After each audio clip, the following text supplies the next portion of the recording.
보험친구.com 소개해드립니다. 부담되는 보험료, 알듯말듯한 보장, 내 보험 바로 알고 싶을 때, 그럴 때는 검색창에 보험친구.com을 검색하시거나 1844-0585로 전화하시면 됩니다.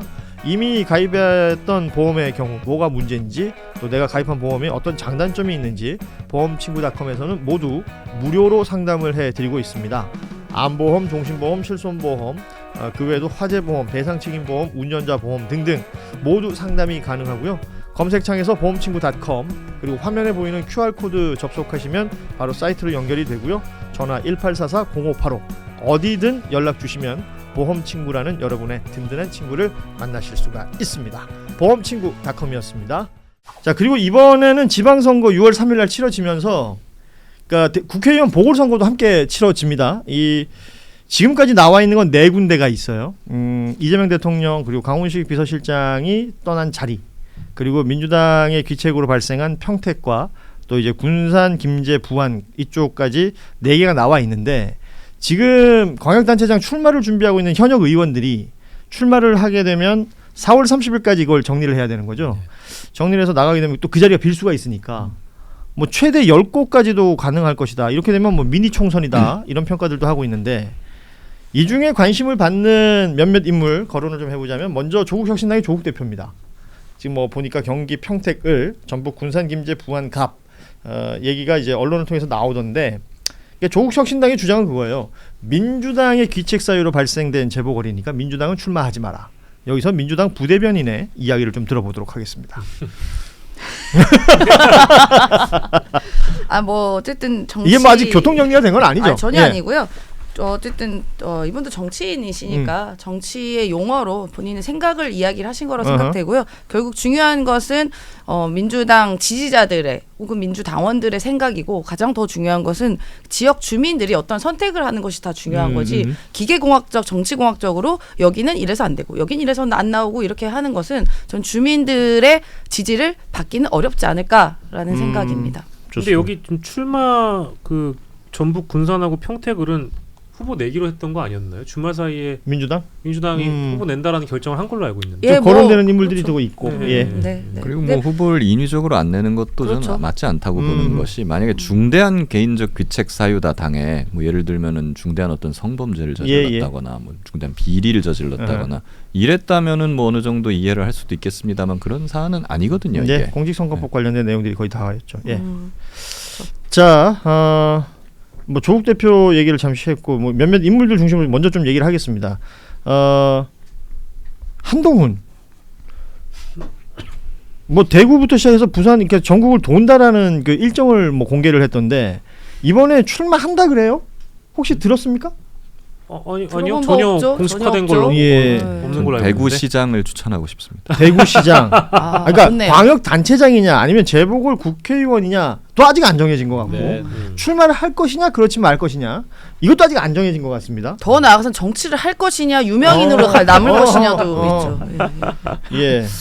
그래요. 뭐 뉴스에는 자꾸 나오는데 뭐 정해진 게 아무것도 없어서 그냥 최근에 넘어가죠. 흐름이나 그 측근들 발언을 이렇게 보면, 언론에 나와서 하는 그 한 계파 사람들이 하는 말을 보면 아마 재보궐에 출마하는 쪽으로 점점 이렇게 가는 느낌은 있어요. 왜냐하면 이제 정치적으로 사실은 지금 안 하면은 사실상 2년을 굶어야 되는 거잖아요. 그럼 정치인에게 2년이라는 게 뭐 세상이 어떻게 바뀔지 모르니까 아마 그 개파 사람들도 자꾸 등을 떠미는 것도 있을 것 같다.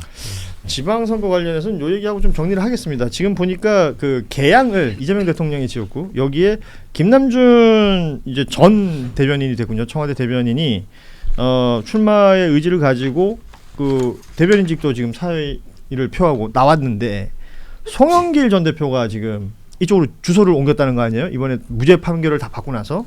그러면 이 두 사람의 경쟁이 여기서 펼쳐질 것이냐? 예를 들어서 박찬대 의원이 인천시장 출마를 하면 또 연수가 비니까 그쪽으로 또 갈 것이냐? 뭐 이런 얘기들이 돌던데, 들으신 바가? 근데 이건 어쨌든 당내에서 교통 정리가 필요하다라는 의견이 지배적인 걸로 알고 있고. 아는 내용이 있냐고요? 그 정도 나도 할 수 있는 말 아니야. 당 대변인 계시니까. 알지만 말할 수 없습니다. 아 그래요? 아니 그걸 지금 얘기해 주셔야지 한겨레 TV도. 네, 우리도 좀 먹고 삽시다. 아니 그냥 그 두 분 다 신중하게 당의 결정을 지켜보고 있는 걸로 알고 있고요. 그건 일단 나도 할수 이사 있는 가신 그거 저도 저도 앞에서 할 수 있어. 대변인님 저도 할 수 있었던 얘기였습니다. 끝나고 얘기해 드릴게요. 알겠습니다. 좋습니다. 그러니까 뭔가 정리는 됐다. 정리될 것까지는 아닌 것 같고 개개인의 생각이 어떤 건지 알고 있어요. 그런 느낌. 예, 알겠습니다. 약간 뭐 둘 다 서로 먼저 양보하면은 좀 그러니까 지금 약간 그냥 시간을 이렇게 보내고 그러면서 있는. 이렇게 그 탐색전을 벌이는 그런 단계가 아닌가 싶긴 양보를 해요. 하고 싶은데 아니, 서로 양보를 먼저 하기는? 한다 그럼 조금 또 그런 지금 사실은 제가 거론했던 곳들이 이제 관심의 지역구들이 될 겁니다. 이제 재보궐 선거에 있어서는 그 외에 누군가가 광역단체장 등등을 출마하면서 생기는 빈자리가 생기면 또 거기에 대한 대안들이 나올 텐데 민주당도 뭐 경기도지사나 서울시장이나 출마하겠다고 얘기하셨던 분들이 제법 많았는데 지금 보니까 김병주 의원, 또 서영교 의원, 뭐 또 여러분들이 이제 출마를 접는 분위기도 또 있더라고요. 실제 접었죠. 예. 네, 접고 또 다른 지역에 출마한다는 설도 나오기는 하더라고요.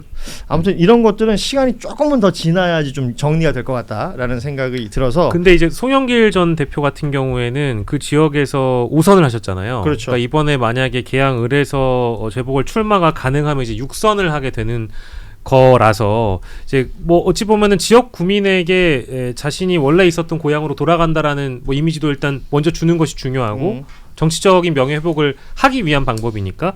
다만 두 번째로는 계양을로 일단 옮기지 않고 바로 지역구를 선택하는 것은 뭔가 좀 세련되지 못한 것 같아요. 앞서 말씀드린 대로 과거에 우리 지역민들에게 내가 인사를 하는 내가 어떤 명예 회복을 하기 위해 내가 원래는 계양구로 돌아간다라는 이미지를 주고 나서 만약에 나중에 당내에서 교통정리가 돼서 박찬대 의원이 시장 후보로 나가고 연수구가 비면 거기에 또 가서 인천 시민들에게 선택을 받는 그런 방법이라고 하면 좀 더 세련될 수 있겠다는 생각이 들고요. 예, 박영식 평론가의 생각이었습니다. 지금 시간이 다 됐나요? 아니요.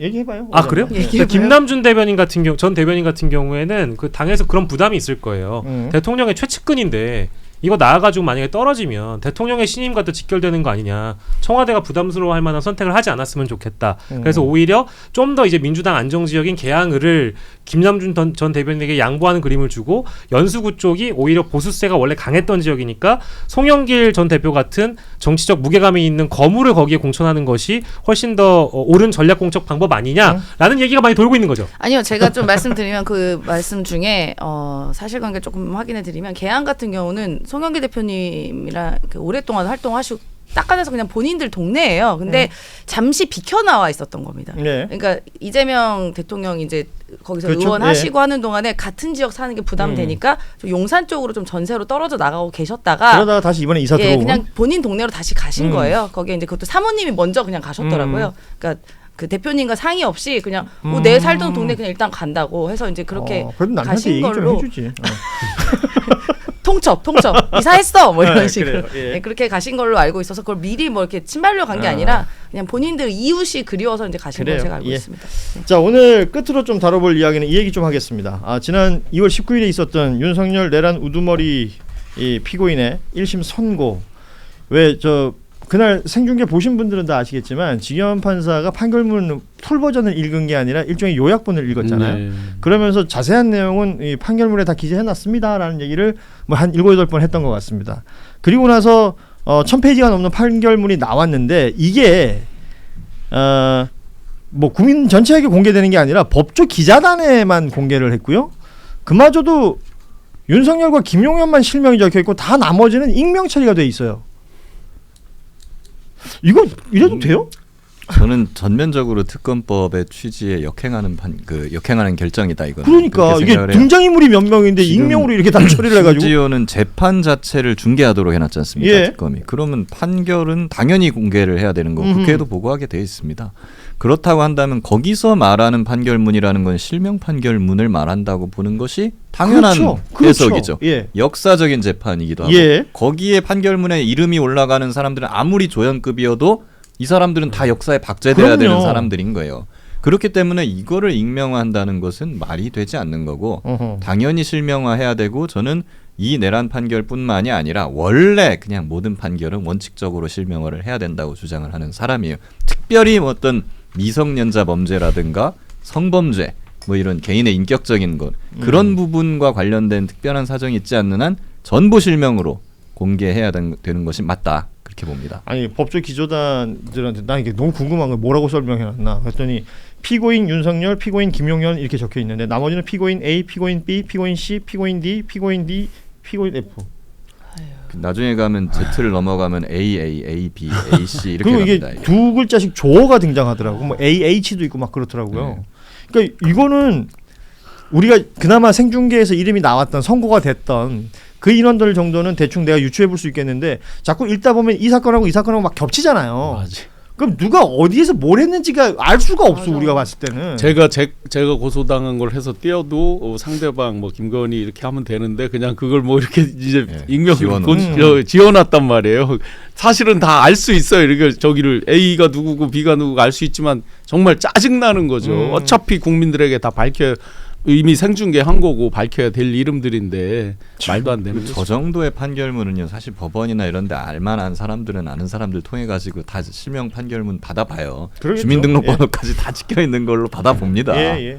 그러니까 이런 거를 이렇게 눈 가리고 아웅하는 이유가 뭘까? 이게 이제 내란 전담 재판부가 오늘부터 본격 가동이 되고 이제 항소로 이어지게 되면 오늘 내란 특검이 회의를 한다 그래요. 회의 결과에 따라서 항소 여부를 정한다고 하는데 아마 항소할 것으로 보이는데 항소에서 내란 전담 재판부 가서 진행이 되고 나서 그 이후에 이게 알려지게 될 때는 이런 일 없어야 됩니다. 이거.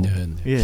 항소는 반드시 해야 된다고 보는 게 딱 저는 하나예요. 그게 우발적으로 뭐 이틀 전에 뭐를 결심해서 했다. 예. 정말 택도 없는 얘기죠. 수많은 그러면 그동안의 증거나 그 상황들은 도대체 뭐냐. 예. 오히려 저는 사형 선고가 나왔으면 더 특검이 스텝이 꼬일 뻔했어요. 항소를 해야 되나? 그럴 수 있죠. 이런 생각이 들 수도 있거든요. 근데 저는 판결 이후에 있어서 기존 특검의 주장과 배치되는 부분이 많기 때문에 이건 판결 결과뿐만 아니라 판결 이후에 불복해서라도 항소를 해야 된다. 그렇습니다. 만약에 사형 선고가 내려졌다고 하면 민주당의 사법 개혁도 스텝이 꼬였을 수 있었을 겁니다. 왜냐하면 갑자기 사형 선고를 내렸는데 뭔가 동력이 좀 떨어질 수도 있는 거잖아요. 갑자기 주기현 판사 영웅되고 막 그러니까요. 뭔가 분위기가 이상해졌을 텐데 오히려 어찌 보면 지기현 덕에 사법 개혁도 할 수 있다라고. 저는 그냥 지기현 판사가 지기현 판사 했다라는 생각이 드는데 결과적으로 이 모든 것들이 뭐 1심으로 끝나지 않는다는 건 온 국민이 다 알고 있는 내용인 것 같습니다. 그리고 지기현 판사도 오늘부로 북부지법으로 인사이동해서 간 거 아니에요. 어찌됐건 본인 할 일 다 하고 간 것처럼 생각하겠지만 그 남겨놓은 판결문 내용에 너무 허점이 많고 숨겨놓은 부분들이 많아서 이 부분들을 바로잡는 그 시간 또한 굉장히 중요할 것이다.